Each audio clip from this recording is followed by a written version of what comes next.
Shalom Bracha. As you know, the Emunah Project team are working very, very hard to assist and to help and to reach out to anyone in need. Unfortunately, in our days, and especially in the Holy Land, there are so many hard and complex cases. We're finding ourselves overwhelmed with a great need to support and to assist many. To my awareness came few families that cannot be ignored.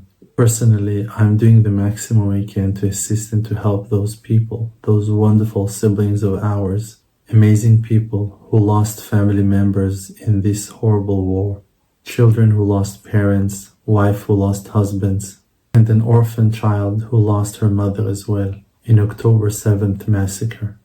I'm asking you, dear brothers and sisters of mine, wake up from that call, reveal your kindness and your generosity, your mercy, and show your support and respect for the people of Israel. We need your help. We need your friendship. We need your brotherhood.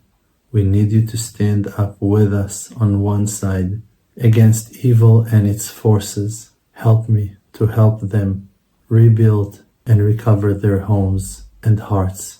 Let's do the maximum we can and show our compassion. Won't you save me?